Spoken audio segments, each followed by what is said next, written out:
고린도전서 11장 23절부터 26절까지 있는 말씀입니다. 영상으로 예배를 드리신 분은 스크린을 함께 보시면서 말씀의 은혜가 임하시기를 주의 이름으로 축원합니다. 23절부터 읽습니다. 시작. 내가 너희들에게 전한 것은 주께 받은 것이니 곧 주께서 잡히시던 밤에 떡을 가지사 축사하시고 떼어 이르시되 이것은 너희를 위하는 내 몸이니 이것을 행하여 나를 기념하라. 식후에 또한 그와 같이 단을 가지시고 이르시되 이 잔은 내 피로 세운 새 언약이니 이것을 행하여 마실 때마다 나를 기념하라 하셨으니 너희가 이 떡을 먹으며 이 잔을 마실 때마다 주의 죽으심을 그가 오실 때까지 전하는 것이니라. 아멘. 옆 사람하고 인사합니다. 만나 뵙게 돼서 반갑습니다. 인사합니다. 다시요. 좋은 일들이 많이 있으시기 바랍니다. 라고 인사합니다. 다시요. 제 옆에 앉아주셔서 고맙습니다. 라고 인사합니다. 감사드려요. 제가 좀 목소리가 안 좋거든요. 감기가 완전하지 못해서 좀 그러니까 양해해 주시면서 들어주셨으면 좋겠습니다. 어느 침례 교회에서 있었던 일이라고 합니다. 세례를 베풀기 위해서 목사님은 오래전부터 계획을 세우고 성도들을 독려했습니다. 모든 교회의 법적인 문제와 행정적인 절차를 마치고 마침 세례를 베푸는 주일이 되었습니다. 목사님은 성도들을 이끌고 강가로 가게 되었습니다. 강가로 내려가는 성도들은 세례받는 것이 얼마나 감격스러웠는지 찬송을 부르는 분도 계시고 어떤 이들은 기도하면서 따라가시는 분들도 있었습니다.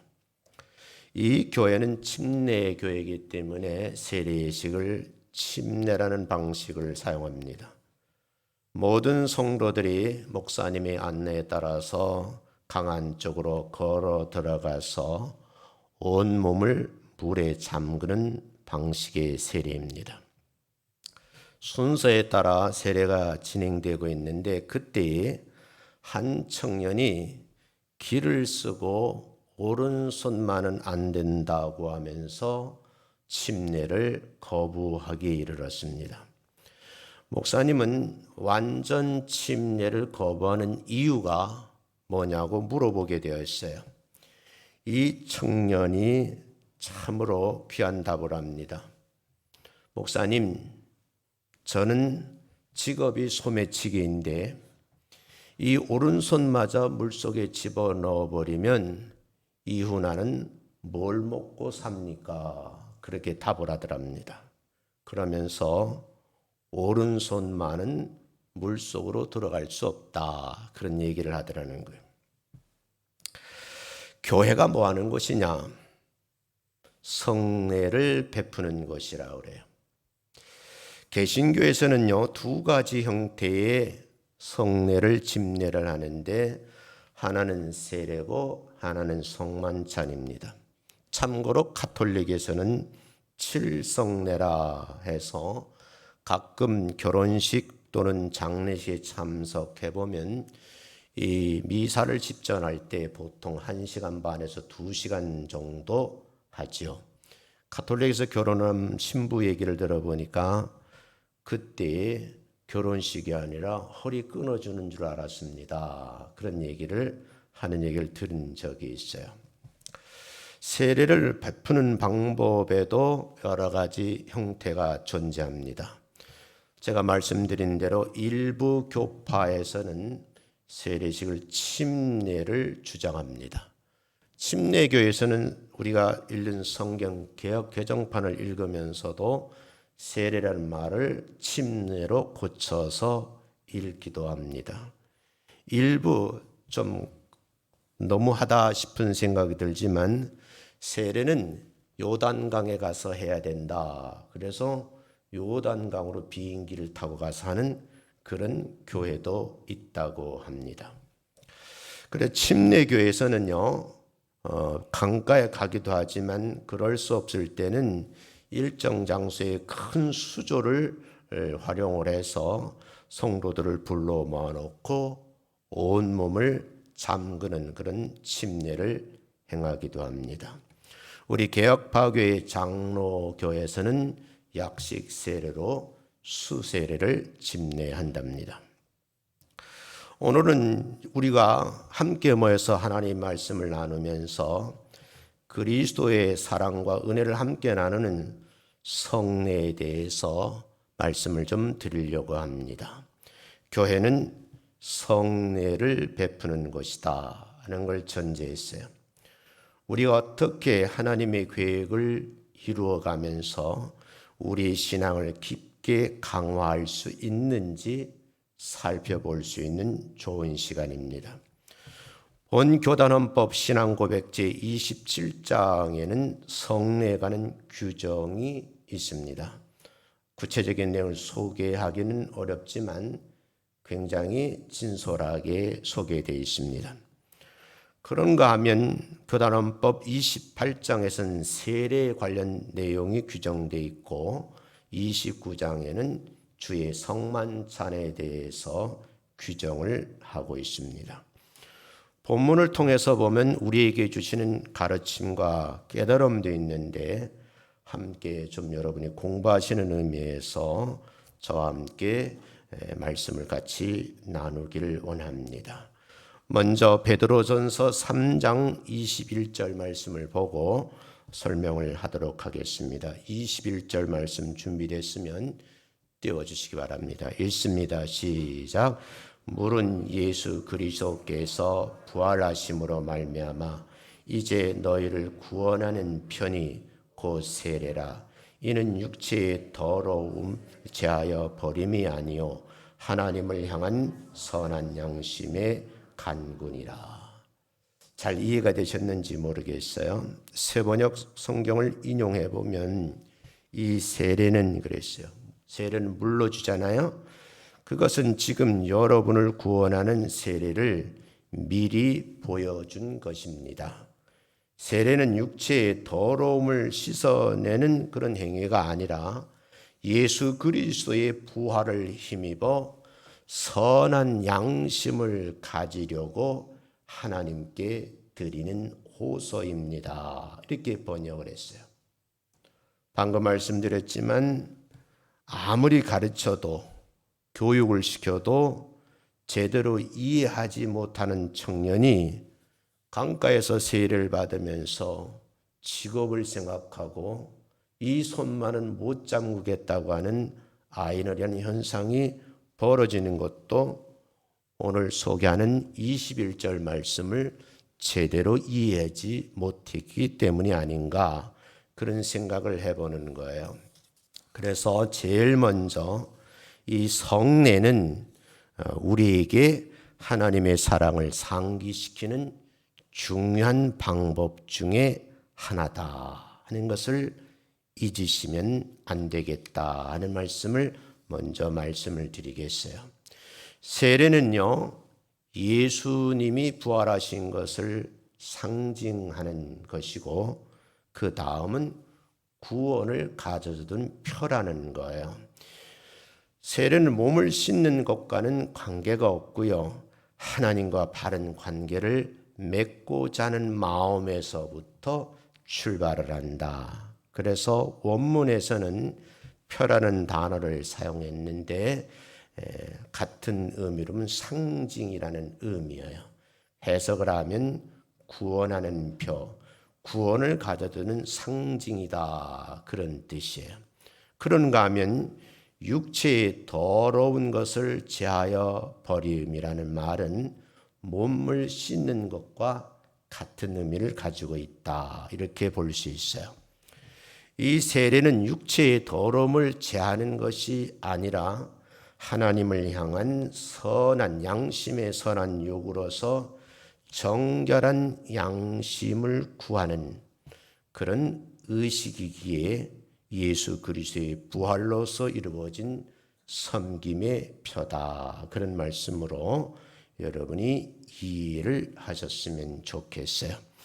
그래서 우리의 육체의 더러움을 제하는 것보다는 양심의 선한 욕으로서 청결한 양심을 회복하는 거예요. 그것이 이 성례의 가장 주된 것이다 하는 거죠. 그래서 교회는 이런 성례를 통해서 예수 그리스도의 부활을 기억하고 공유하기 위해서 기념한다는 거죠.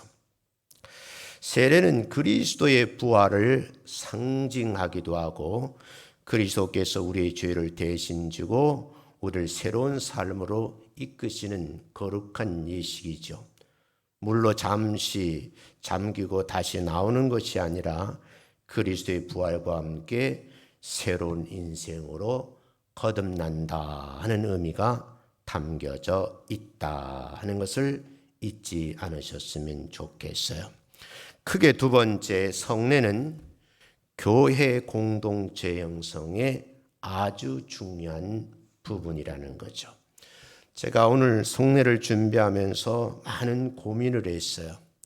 제가 성례를 이제 집례하는 과정을 많이 지켜봤어요. 그 학교에서도 이 성례의 전통적인 그런 성례를 집례하는 목사님들의 그런 모습을 해마다 봐요. 굉장히 엄중하고 엄숙하기도 하고 예배의 순서도 굉장히 길어요. 준비도 아주 굉장히 많이 하더라고요.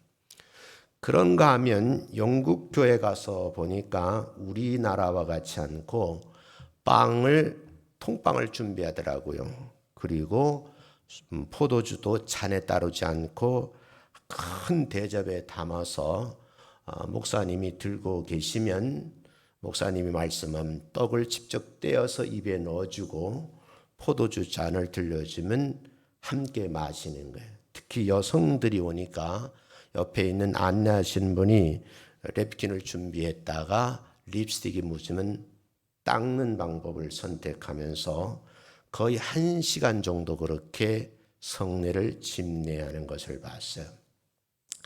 그래서 그렇게 한번 해볼까 하다가 너무 익숙하지 않으니까 자칫 잘못하면 왜 밝은 빛 쬐는 게 저래 그럴까봐 이번에는 전통적인 우리나라 방법대로하고 다음에 한번 할 때 그렇게 한번 시도해 볼까 그렇게 생각을 가지고 있어요.